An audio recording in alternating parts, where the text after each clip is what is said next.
Time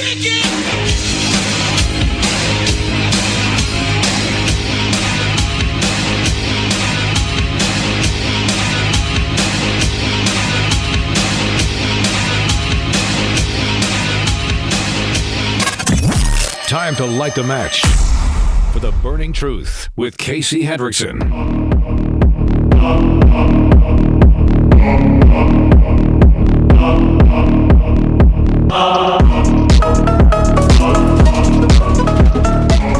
So let's now welcome the candidates to the stage. Vice President Kamala Harris and President Donald Trump. Well, it's about time. In Springfield, they're eating the dogs, they're eating the cats, they're eating the pets. Yeah, I would get him up, and I ate him, his little face. Talk about extreme. Well, let's talk about extreme. Donald Trump left us the worst unemployment since the Great Depression. Put it in reverse. Donald Trump left us the worst public health epidemic in the century. Donald Trump left us the worst attack on our democracy since the Civil War. And what we have done is clean up Donald Trump's mess. Excuse me, I have to respond. Another lie. She's a Marxist. Everybody knows she's a Marxist. Her father's a Marxist professor in economics. Everything that she believed 3 years ago is out the window. She's going to my philosophy now. In fact, I was going to send her a MAGA hat. In Springfield, they're eating the dogs, they're eating the cats, they're eating the pets. Yeah, I would get him up, and I ate him, his little face. Talk about extreme. Donald Trump has no plan for you. Excuse me, I have to respond. She doesn't have a plan. She copied Biden's plan, and it's like 4 sentences. Like run, spot, run. Like run, spot, run. Well, as I said, you're going to hear a bunch of lies, and that's not actually a surprising fact. Donald Trump actually has no plan for you because he is more interested in defending himself than he is in looking out for you. Wait a minute, I'm talking now. Another lie. It's another lie. She doesn't have a plan. Take a look at her plan. She doesn't have a plan. So just a yes or no, you still do not have a plan? I have concepts of a plan. I'm not president right now. In Springfield, they're eating the dogs, they're eating the cats, they're eating the pets. Yeah, I would get him up, and I ate him, his little face. Talk about extreme. Donald Trump was fired by 81 million people. Clearly, he has had a very difficult time processing that. And I'm going to invite you to attend one of Donald Trump's rallies, because it's a really interesting thing to watch. People don't go to her rallies. There's no reason to go. And the people that do go, she's busing them in and paying them to be there. And what you will also notice is that people start leaving his rallies early out of exhaustion and boredom. People don't leave my rallies. They're the biggest rallies, the most incredible rallies in the history of politics. That's because people want to take their country back. Let's not go back. We're not going back. It's time to turn the page. In Springfield, they're eating the dogs, they're eating the cats, they're eating the pets. Yeah, I would get him up, and I ate him, his little face. Talk about extreme. The Remix Brothers. I do enjoy their channel quite a bit. They always do some good stuff over there. Happy Friday, everybody. Thanks for tuning in to The Burning Truth. I'm your host, Casey Hendrickson. Want to thank R&B Car Company.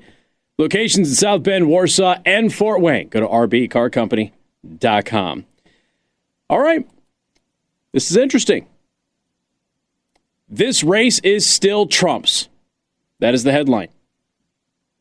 Kamala trails Dems 2016-2020 polling numbers. In top battleground states, Trump is performing more than 3 points better against Harris than he was against Biden in 2020. That ain't good.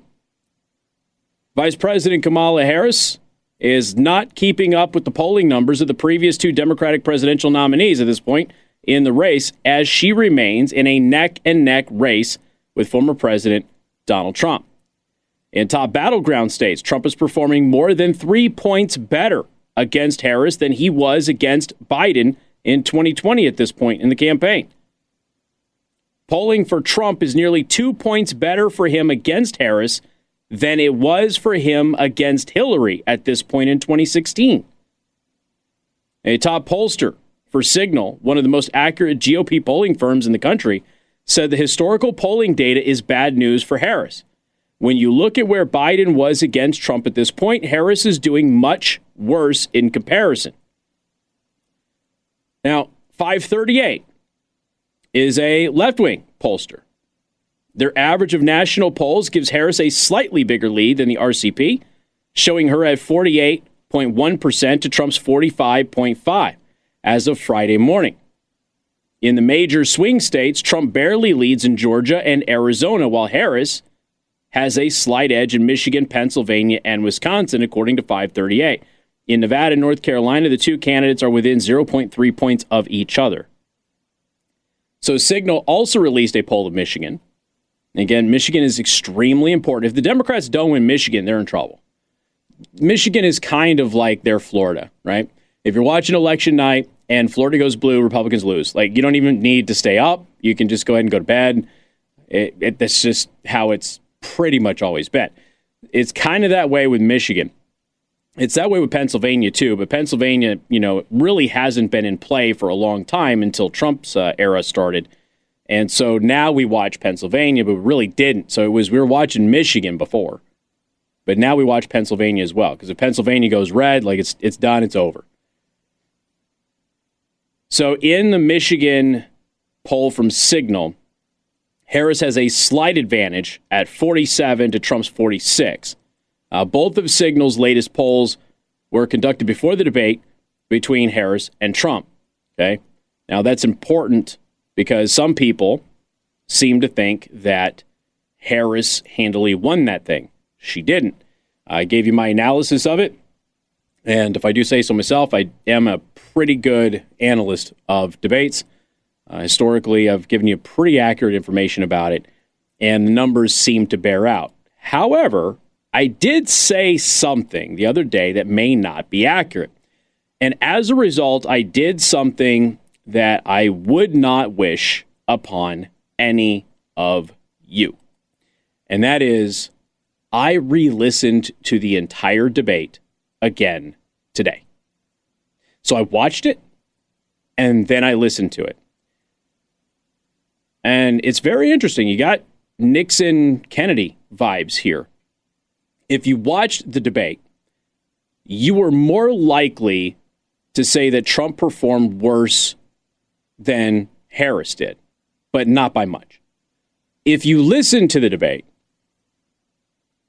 Harris got walloped, but not in a way that would, again, move any of the undecided voters. So it really is a whole thing where he looked angry. Trump even commented on it at one of his rallies today. They said that I looked angry. Well, I am angry because they keep letting all these illegals in, right? She got under his skin, which, it's one, she is a prosecutor. She's also a prosecutor who's known for lying in court. Okay, that's her history. That's not me making it up. That comes from Democrats in California. It comes from a relative I had who went against her and ended up proving that she was lying in court, and she got admonished by the judge. So we have a long and rich storied history of Kamala Harris lying to people as a prosecutor. But prosecutors are supposed to get under people's skin. That's their job.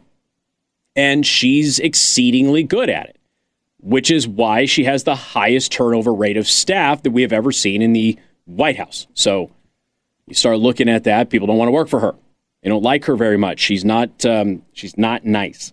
It was interesting when she was talking about that during the debate. I was hoping that Trump would bring up her turnover rate with staff being so high, because she's like, he's just mean and he's not respectful to people. It's like, okay. Got a lot of rumors about you, too. CBS News. Now, the polling that I just gave you was, again, stuff that was from before the debate. CBS News. Post-debate poll shows good news for Trump in Michigan. Uh-oh. Now, I want to make it clear. I don't think that he's going to win Michigan. And I'm not saying that he's not more popular in Michigan than Harris is. I'm saying I don't think the Democrats in Michigan will let him win. Michigan's weird anyway. Michigan's always been a little weird. Michigan, it's a strange place, folks. Republicans don't show up to vote in Michigan. They're largely checked out in Michigan. We saw that with Tudor Dixon in the data that she gave us after her gubernatorial race against Gretchen Whitmer. They ended up finding out that, the people who didn't vote were Christians. The people who didn't vote in Michigan were hunters. All people who lean heavily to the Republican Party. They didn't show up. And it was a big race. But Tudor Dixon said, we never asked them. We just assumed that they were going to go there, but they never went there. So we never asked. So in the wake of the debate, CBS has some very interesting data about Michigan. In swing states where Kamala Harris probably has the best chance right now of winning are probably Michigan and Wisconsin, but it's still pretty tight. And even a recent local poll had former President Donald Trump up over Harris.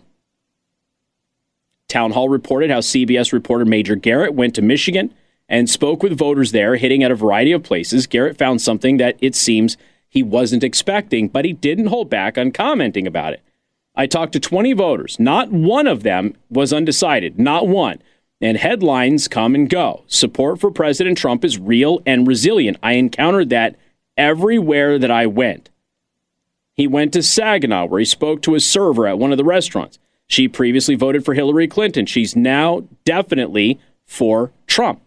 Well, you know, Trump, by the way, launched a new policy today, but she's a server. What did Trump say? No tax on tips.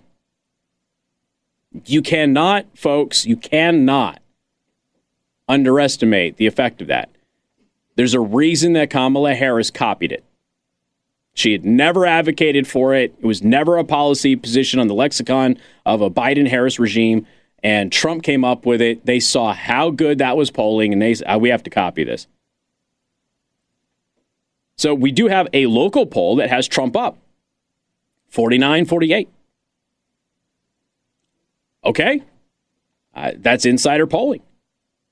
Maybe that's accurate. Maybe it isn't. I said it all kind of depends, right? It is Michigan, after all. Michigan is one of those weird places. Now, I will get to Trump's new policy position here in just a couple of minutes, but you start to look at some of the additional polls here. A polling memo obtained by Breitbart News shows Trump leading Harris by 3 points in a head-to-head ballot. This is post-debate. So what they're showing is this poll from Tony Fabrizio, who is a well-respected pollster. He's been around for a long time. Tony Fabrizio's poll shows Trump got a bump after the debate, not Harris. When we're looking at the polls that have come out, here's what we're seeing.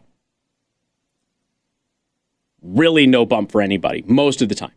Harris certainly doesn't have a bump yet. Okay. Now, that doesn't mean that through the weekend and next week she won't get any. I'm not saying that at all. I'm saying right now she has no bump. So she didn't do anything to improve her overall elective position. However, there is a poll that shows Trump went up by 3. That's interesting.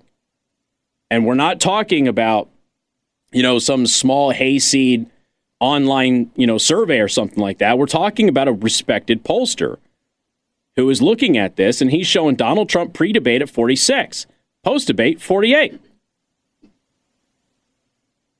Okay. That's interesting stuff. Now, that poll was released yesterday. So maybe Donald Trump did better than a lot of us thought. I didn't think he really moved the needle. I didn't think he really convinced anybody. I think he did a decent job fact-checking Kamala Harris on a lot of stuff. But if you watched it on TV, you probably got a dramatically different impression of what happened than if you listened to it. And that does happen periodically. People's mannerisms are important, but Kamala Harris didn't really win any favors there either. So it's possible, ladies and gentlemen, that we're wrong, and Donald Trump did, in fact, get the bump. We'll see. We'll know more in about a week. Got more coming up. You're tuned in to The Burning Truth.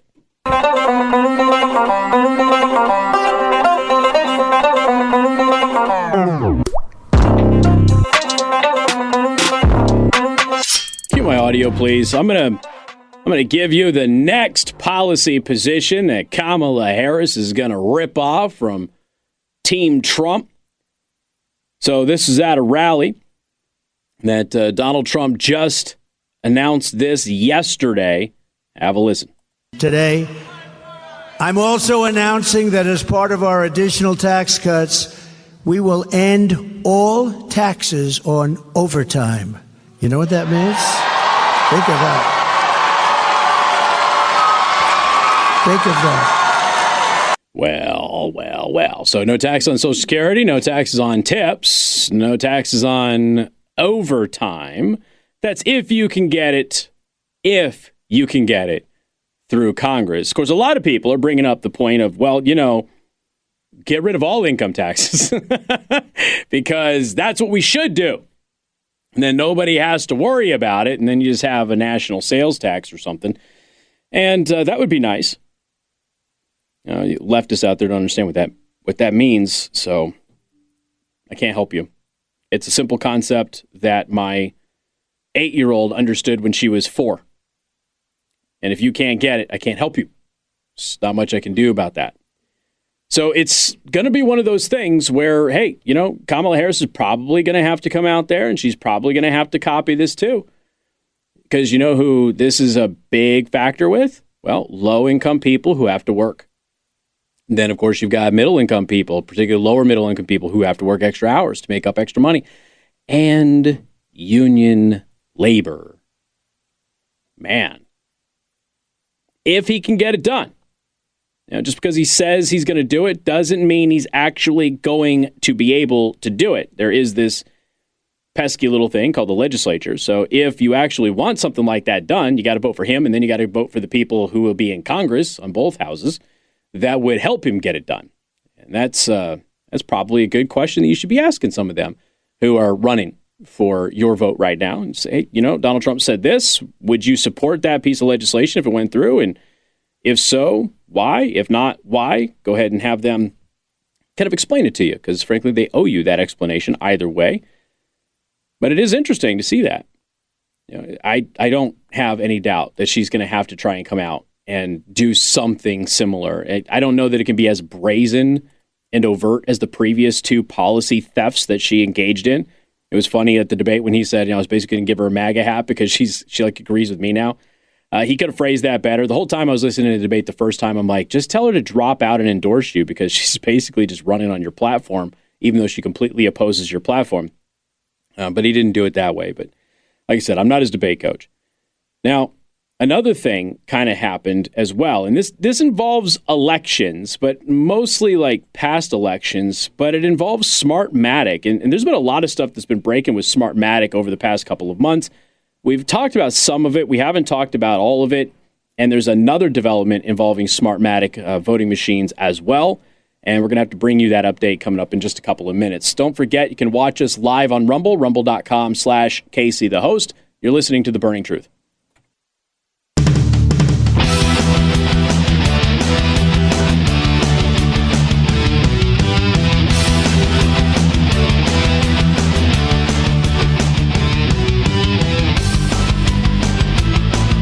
The Burning Truth with Casey Hendrickson.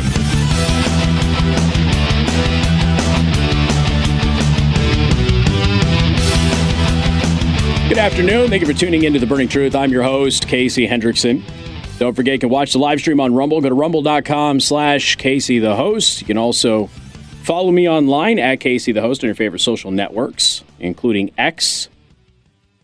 So I ran into an article yesterday. I want to go ahead and go over this. The Indiana Democratic Party is really hammering this thing. Of course, McCormick is making it a central point of her campaign. 80% of Indiana's early childhood educators don't make enough money to sustain themselves, according to a new report released during Tuesday's Early Learning Advisory Committee meeting.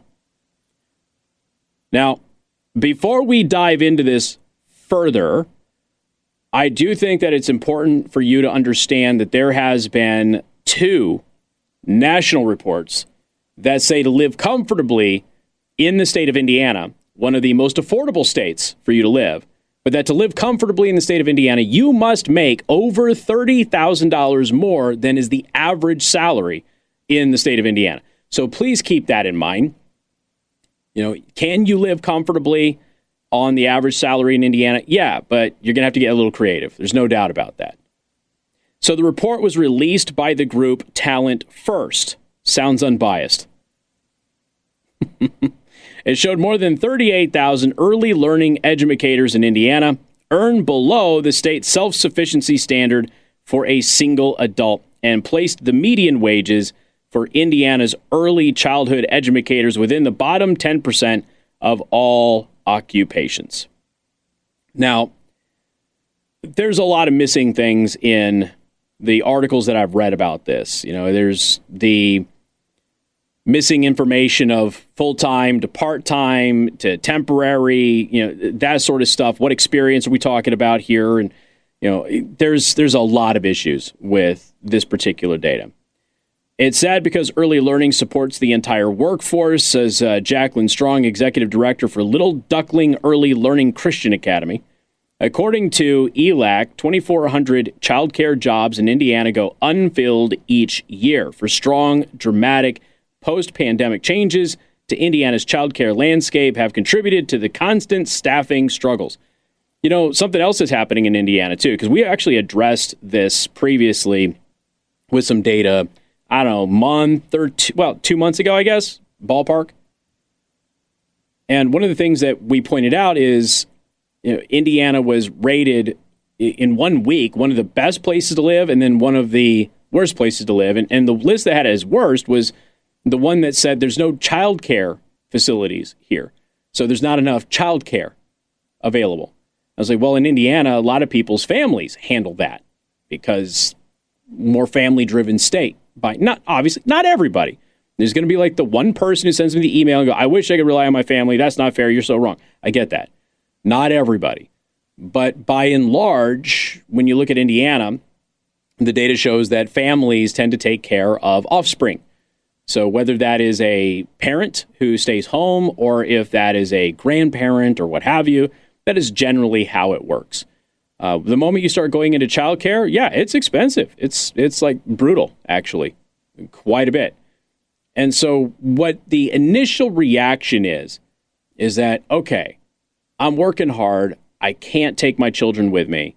I've got two choices. I either don't work and maybe get on welfare or what have you, or I go to work and I have to pay this exorbitant amount for my kid to be taken care of by a stranger. And so I'm going to pay a lot of money to do that in order to make that happen. Now, a lot of the childcare stuff that happens is, under the table, as it should be. And there's good people who help friends and family out, and they get some scratch doing it that way. And it's ultimately, I think, just better for the children, to be honest with you. But they're not focusing on that because, remember, the goal is cradle to grave. That is the goal. And I'm sitting here, I was watching the Democratic Party yesterday. They were posting about this and like, we have to make some serious legislative changes. And I'm like, I don't know. Or you could just like get the government out of it. Casey, you can't get the government out of it because we need the government to fix the problem. Well, what if the problem is caused by the government? I mean, Morgan, how many pages do you think is associated in the Indiana Code for child care centers? How many pages do you think we have in Indiana's laws that deal specifically with child care centers? 60 pages just for that. Now, that's not including everything around child care centers. That's just the licensing and basic function of the business. 60 pages. Now, do you think maybe a lot of that stuff, instead of just being like, hey, don't poke a kid in the eyeball when they're in your house, do you think maybe a lot of it is, licensing requirements, insurance requirements, certain things that have to be done with your facility? And I'm not even saying that all of that is bad, okay? I'm just pointing out that once the government gets in there and they start adding things on there that you have to pay for, well, suddenly your running costs as a business get much more expensive. And when your running costs as a business get more expensive, you can't pay your people as much or yourself as much because you have to pay for all of these other things that the government tells you need to get. So if you're going to open a child care facility in Indiana, you're going to need to understand the licensing regulations in your specific area. So Indiana state law mandates some licensing requirements for child care centers and even for child care homes. So if you're doing it out of your house. Now, of course, this comes into new building construction, or are you planning on doing some other stuff, whatever it is. If it's new building construction, there is a whole thing that has to happen specifically for your type of business with the Indiana State Department of Health and the Department of Fire and Building Services. You need a written nutrition and food service plan. You need a 2 weeks worth of menus that are needed for the division's approval before you even get any licensing and after. You need to complete an application which includes all of the required documentations that they're going to require that you have, which is basic. Like, I get that. You need a health program form, which means, of course, you have to comply with certain things that are going to likely cost you money. The building must undergo and pass an on-site inspection before you can actually get a license. The child care center's attendance cannot exceed approved capacity limits. That's normal, okay? That's nothing crazy about that. Child care center can only provide care to children whose age is approved by the DFBS and the division. And you must meet, of course, local zoning requirements. So that's just kind of construction basic stuff, right? No biggie, right? You just expect that with everything else that you look at. So then you have the director's qualifications. So if you're going to be the director of the facility, you have to be at least 21 years old, and you must meet one of the following minimum education and experience qualifications: a bachelor's degree of arts or a bachelor of science degree from an accredited college or university in early childhood education or elementary education with a kindergarten endorsement in grades of C or better, or a 2-year associate's degree in early childhood education from an accredited college. Now, some of this is not going to be just for, like, babysitting, right? I understand that. I'm just doing an overall broad stroke here. So if you're just saying, like, hey, we're just a dump and go, diaper changer, this doesn't apply to us. I don't know all of the ins and outs of that particular stuff. I'm doing the broad spectrum here, okay? So if you have any sort of an educational aspect to your early childhood program or facility, like, these are the requirements you have to have. Now, all of that, of course, means that you have to take on more personal debt.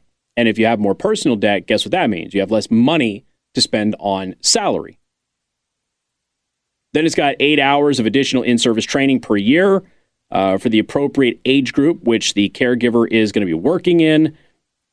So you have, this is all for the lead caregiver. You must have a current child development associate credential, a Bachelor of Arts or Bachelor of Science. You get in the gist. I can go through all of this, whatever. It's 60 pages, guys. The point is, you have an issue with the government coming in and mandating all of this stuff, which is sold to everybody under the guise of, well, you're actually going to know what you're doing. Well, that's not necessarily the case. You know what else the state of Indiana does? They have a maximum number of children that can be supervised by one person based on age. So if you have infants, so you can only watch 4 kids. So if you have 5 kids that come in your facility, you now have to hire somebody else, which means the other person gets paid less. Catch my drift? So you start running into these weird scenarios. Now, again, I get it. There's going to be people out there going, well, Casey, this, it's a good idea to maybe not overwork it. Fine. I understand what you're saying.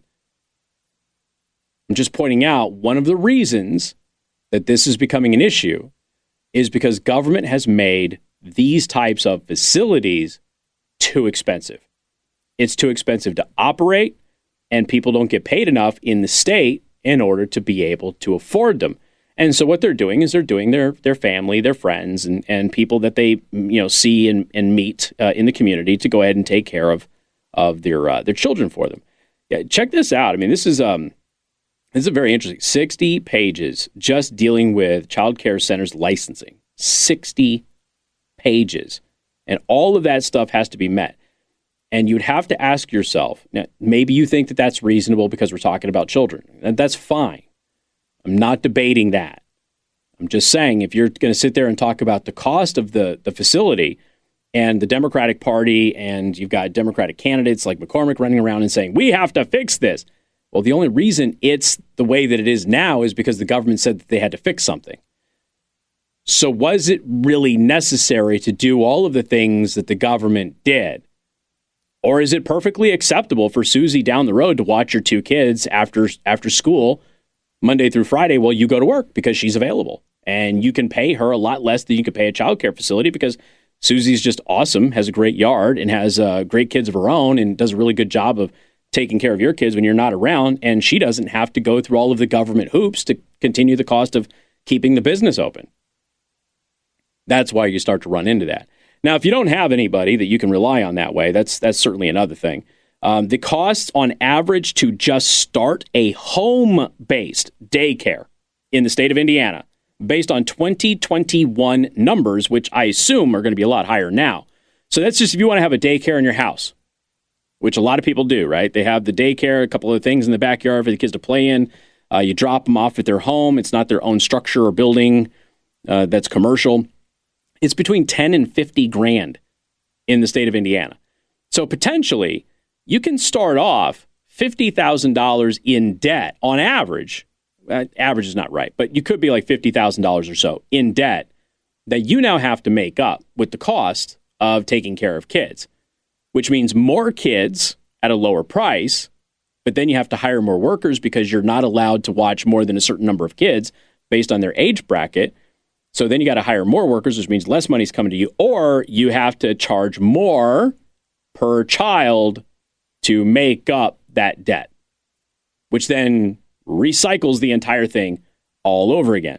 Now, if you're looking to start a franchise, you're talking about it could be about $3 million in the state of Indiana to do a franchise daycare center.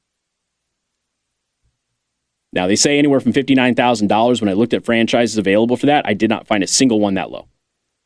They were all seven figures that I noticed. So just something for people to consider when you start looking at this, because yes, it sounds really good to make it easier for parents to be able to have a babysitter, but at the same time, the more the government gets involved in it beyond what its normal natural scope would be, you start to run into some real big problems because the government's trying to make as much money as possible off of that business instead of actually looking out for the workers or the children. We got more coming up. You're tuned in to The Burning Truth.